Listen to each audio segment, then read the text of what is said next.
This is Agriculture Today, and I'm Shelby Varner with the K-State Radio Network.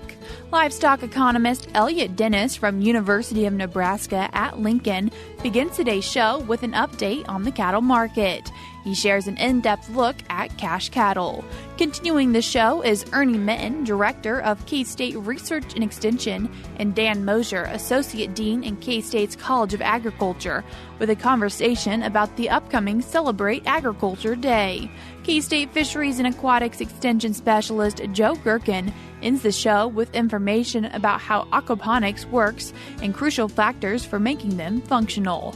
That and more is coming up ahead on Agriculture Today.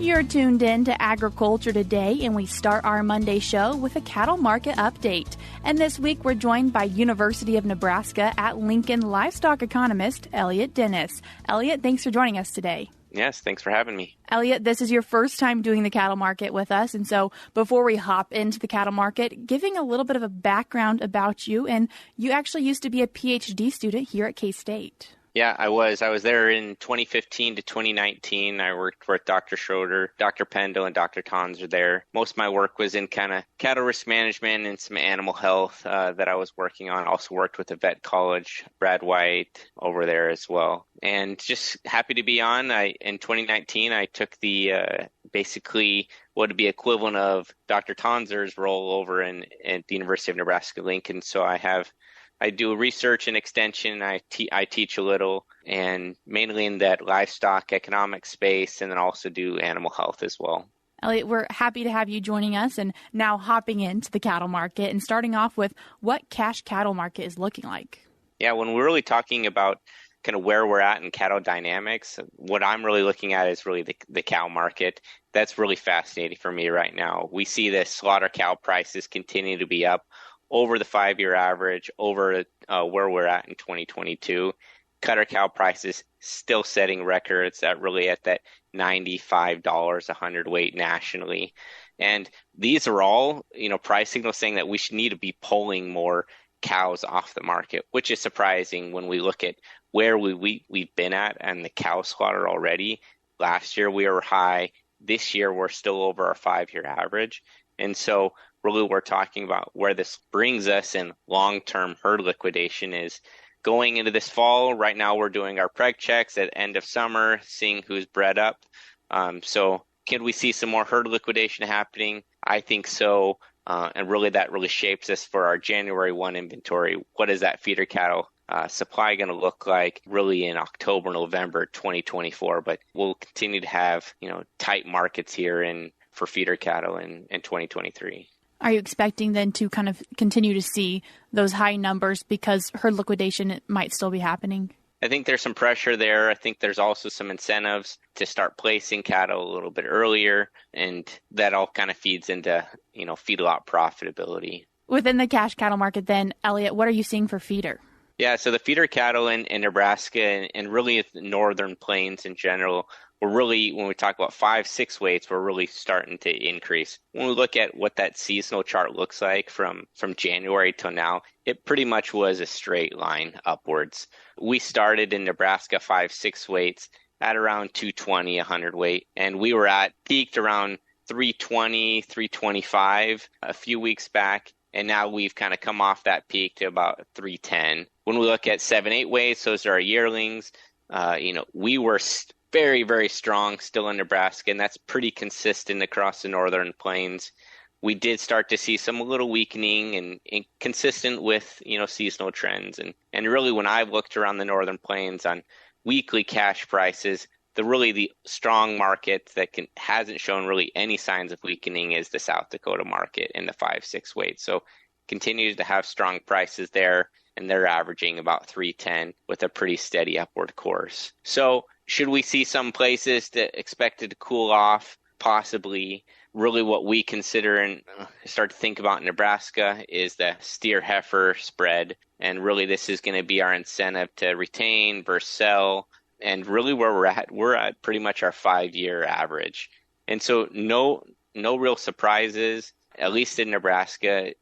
Last month, we had quite a big difference as far as, it was about almost equal to, that price between the steers and heifers on the 5-6 weights. But on average, we're still averaging about $10 spread between the steers and heifers. So still some incentive to keep, but that's something that we need to be watching as well. And then moving on, Elliott, to fed cattle. Yeah, so this has really been kind of when we talk about that packer fed cattle dynamics, really what we're seeing is, those average fed cattle daily marketings are below where we're at in the 5-year average, where we're at in 2022. Right now, we're averaging about 87,000 head a day in fed cattle marketings nationally. But then when we go back and we look at kind of placements, that was, I think, some of the surprise in some of these past reports was that we're down over our 5-year average and 2022, really at about 1.6 feedlot placements. And so that's something to consider. Generally in August, we start to pick up as the fall run starts to begin. How much that begins, given that we're at, 40% of all cattle on feed were heifers. And so if we're thinking about, people are maybe thinking about starting to rebuild their herds this fall, will we have that significant uptick in that price? I think that really remains to be seen. But when we look at on average, we're still cattle on feed in our 5-year average. And really what kind of caught my attention was we can look at the number of cattle that are on feed longer than 90 days and longer than 120 days.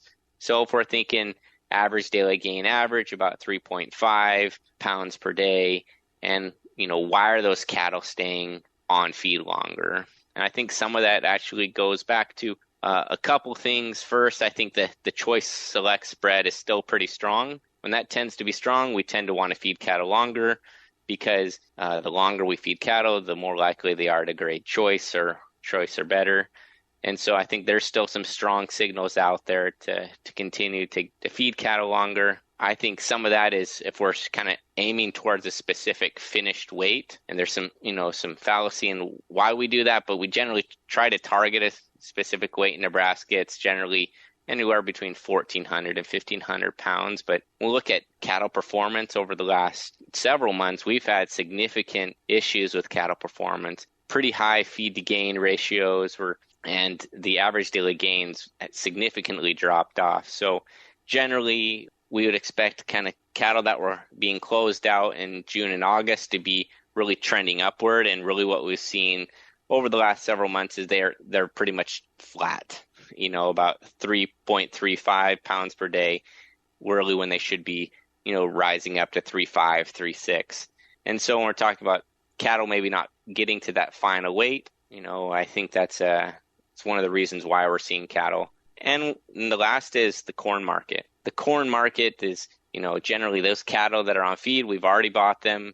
And the corn if we're following the corn market, it's actually been decreasing in value. As far as in Nebraska, the Omaha corn price is, about $5.50, and it's really been trending downwards. So we bought expensive feeder cattle, we placed them. If we're going hand to mouth on corn, it's becoming a lot cheaper right now. And so just a lot of signals out there to just kind of keep cattle a little bit longer. And Elliott, kind of looking at a different avenue of the cattle market now and looking at what futures contracts are doing. Yeah, so feeder cattle are still up. Fed cattle are still up. If we're primarily looking at the October contract, very, very strong still. Some resistance on that 179 on the bottom level and kind of a nice channel to 183. So pretty much been trading sideways since July and kind of in that channel. That's going to, if there's going to be any breakout, really have to be on the export side, in my opinion, to have that uptick, having a lot of resistance on, what consumers are just willing to pay when they go to restaurants and also at retail. On the feeder cattle side, kind of similar. We don't really see any, struggling on the November contract or thinking about where we are at. If you look at that daily graph, we're pretty much up. We hit a little bit resistance in the beginning of July, but we've started to tick back up right now, trading in the 260 range. So at least on the future side, it would suggest that there's potential upward price movement. I'm continuing to watch kind of that export market because we've seen some of our major trading partners over the last several months really weaken, and we know a certain percentage of our beef goes there. So just really watching that for potential boost. Elliott, as we conclude today's conversation, how would you kind of wrap up the cattle market to be looking like right now? I think there's a lot of strength in the market right now if we're thinking about as far as where we should be at looking at price risk management. I think we're pretty much trading sideways in the fed cattle market, opportunities to set floor, lots of options to do that. Feeder cattle, I think looking at potential weakening. So just being aware of kind of where those markets are at, and particularly when we're thinking about where we could actually be moving in the retail side, I think we also have to be worried a little bit about the strength of the economy and specifically on the demand side. Those are the things that I'm watching: demand, strength in the economy, and where we're at in the cow market. I think those are going to be the primary drivers for us moving forward in the next, 2 to 3 months. Elliott, I appreciate you taking the time to join us today and give us our cattle market update. Yep. Thanks for having me, Shelby. That was University of Nebraska-Lincoln livestock economist Elliott Dennis. Before we cut to a break, I would like to remind our listeners of work the undergraduate research students in the Department of Communication and Agricultural Education at Kansas State University are doing. They're conducting research on the demographics and preferences of Ag Today listeners. Participation from every listener is voluntary and should take less than 5 minutes. This survey will be closing on September 15th. If you're willing to take this survey, I'll have a link to it in today's show notes on agtoday.net. We're now cutting to that short break on Agriculture Today, but we'll be back with more ahead.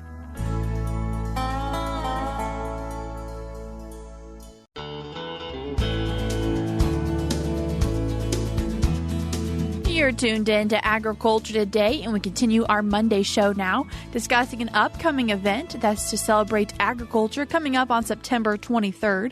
And to talk about this event, we have Associate Dean in K-State's College of Agriculture, Dan Moser, and he's joined by K-State College of Agriculture Dean and Director of K-State Research and Extension, Ernie Minton. Dan, Ernie, thank you both so much for taking the time to join us today.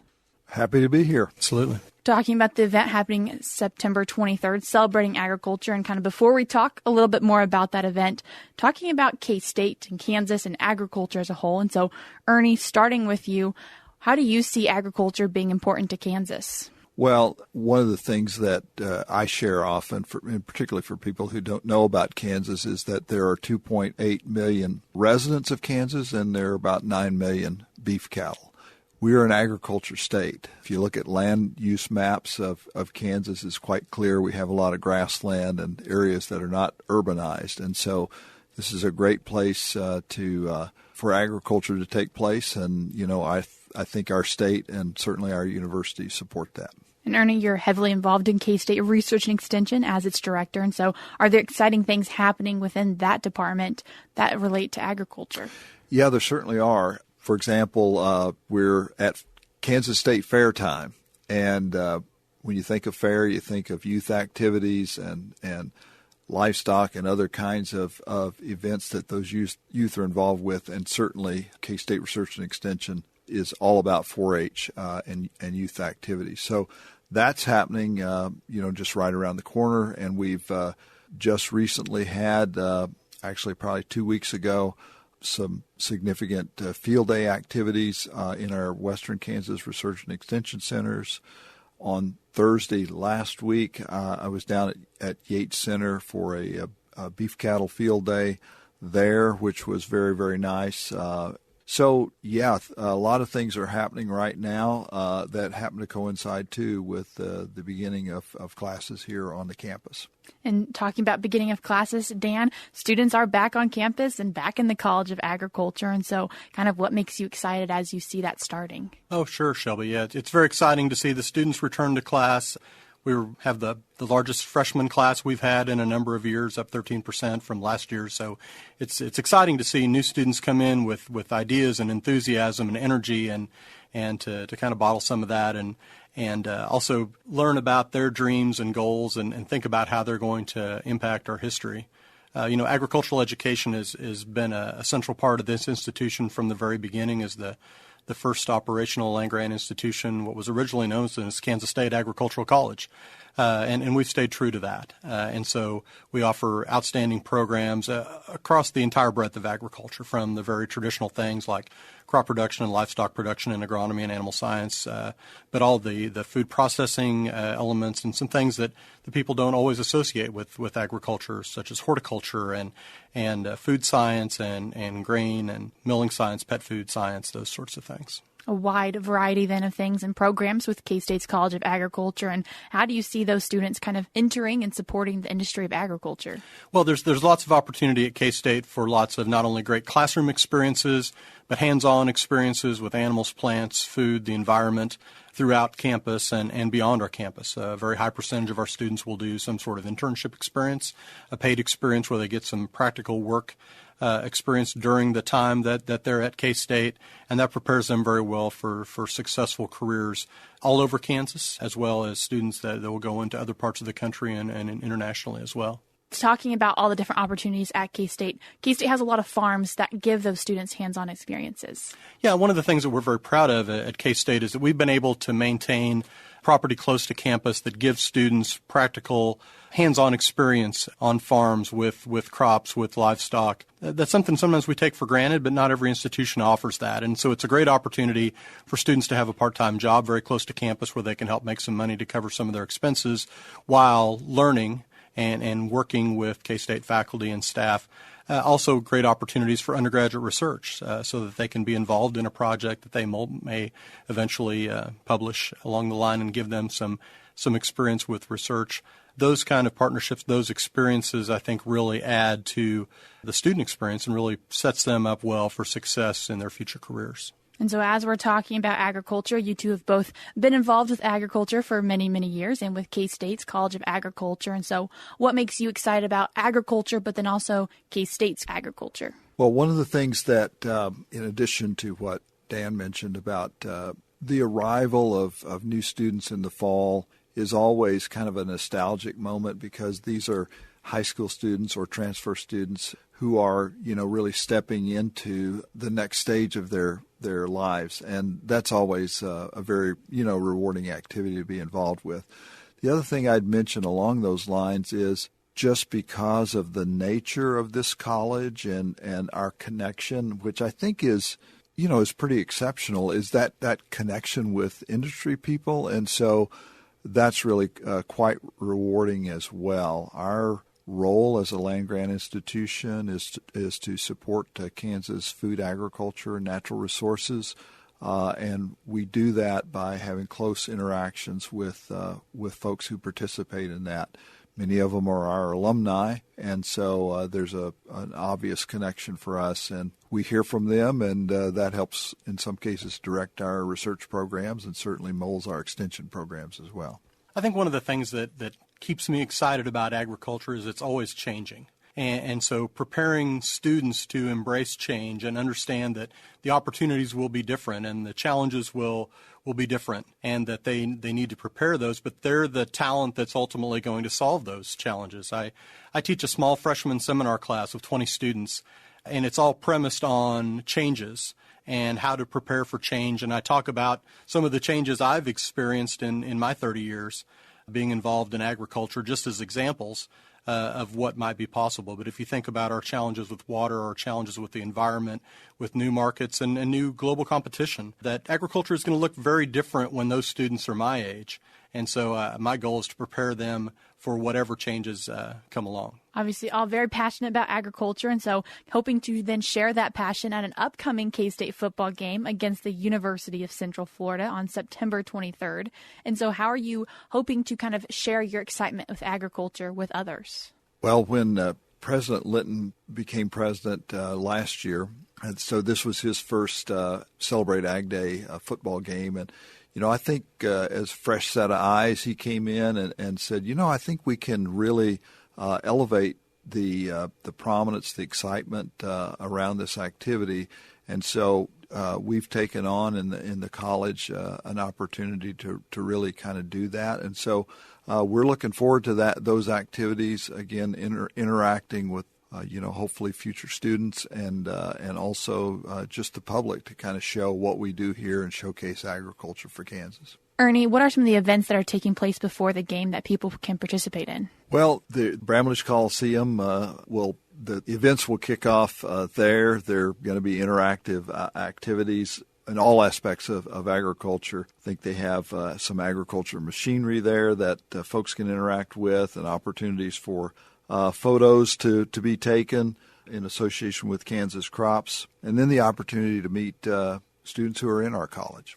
And Dan, looking at the day before this game, so on September 22nd, is there going to be a student summit taking place that people could also attend? Yeah, actually the day before, on Friday, the 22nd, we're holding a special student recruitment event, an opportunity for students that have interest in our agriculture programs to come to campus to see firsthand all we have to offer. They'll have, again, opportunities to do workshops and then seeing some examples of what an agriculture class might be like at K-State, working with some of our award-winning faculty.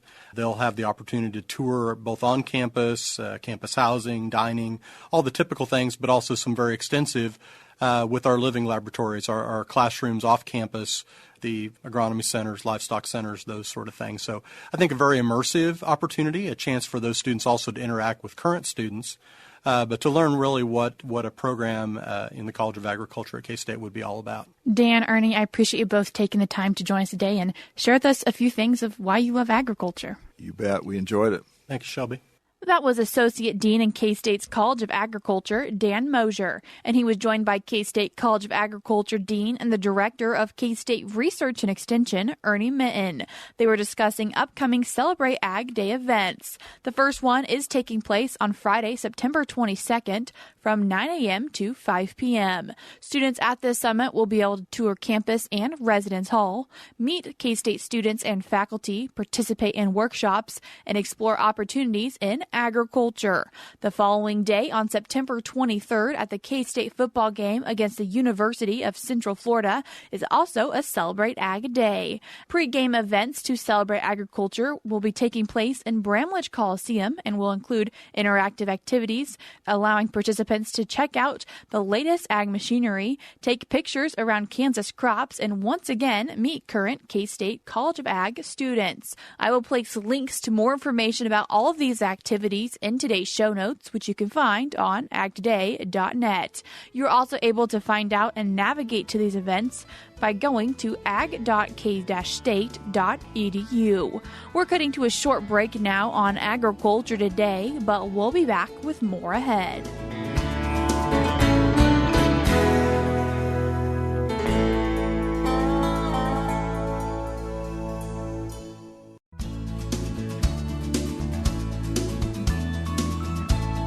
You're tuned in to Agriculture Today, and we end our Monday show with some information from the Wildlife Department here at K-State. And then today, we have K-State Fisheries and Aquatics Extension Specialist, Joe Gerken. Joe, thanks for joining us today. Thanks for having me back.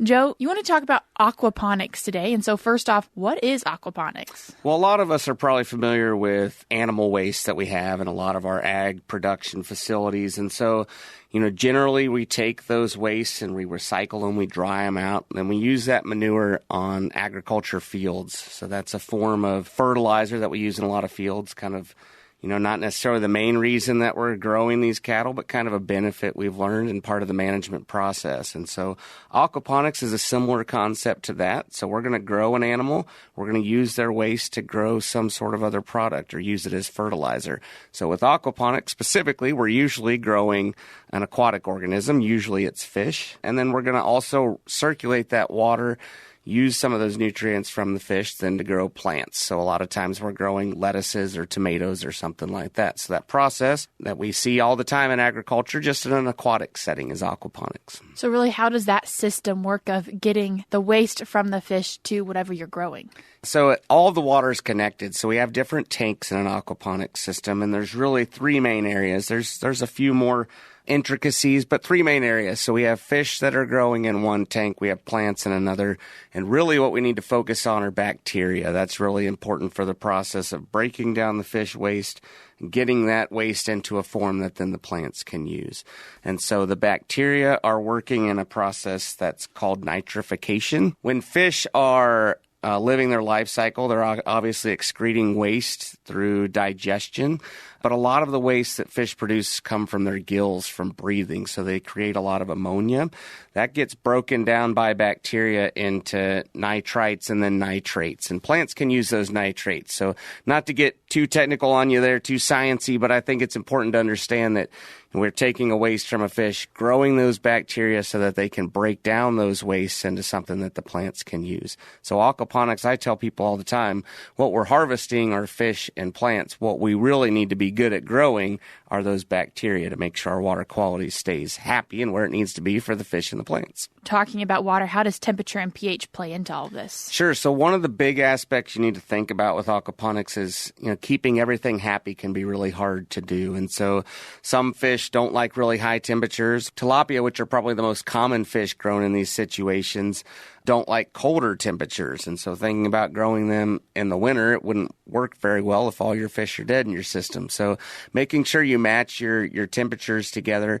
pH is another really good water quality characteristic to consider because fish generally need higher pH, higher than 6.5 or 7, depending on the species.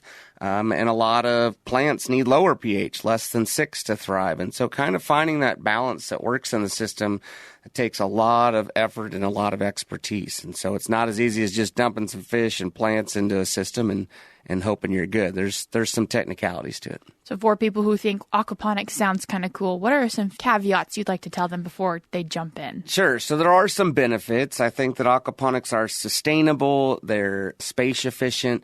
We talk about water a lot in our agricultural use today, and it's a pretty good way to knock back some water or use less water in a lot of these systems. So there are some benefits. There's a really steep learning curve, and so some bad water quality for, a matter of 10 minutes could wipe out your entire fish population. And I see that happen fairly often, or not understanding the balance between the fish and the plants and really those bacteria, not understanding that bacterial process can cause a lot of issues or concerns. So aquaponics are great, but before you jump in, make sure that you understand all the intricacies and really understand those water quality parameters and what they mean for your system. Where can people find out a little bit more information about this? Yeah, so the Kansas Department of Agriculture has some good resources, and then K-State Research and Extension. So if you're interested in aquaponics, I would recommend that you reach out to your local extension agent. And then if they need help or you need more information, I'm always available. So give me a call. I'd be happy to chat. Joe, I appreciate you taking the time to join us today and sharing with us some information about aquaponics. Thanks for having me. That was K-State Fisheries and Aquatics Extension Specialist Joe Gerken. That's all we have for you today on Agriculture Today, but we'll be back with more for you tomorrow.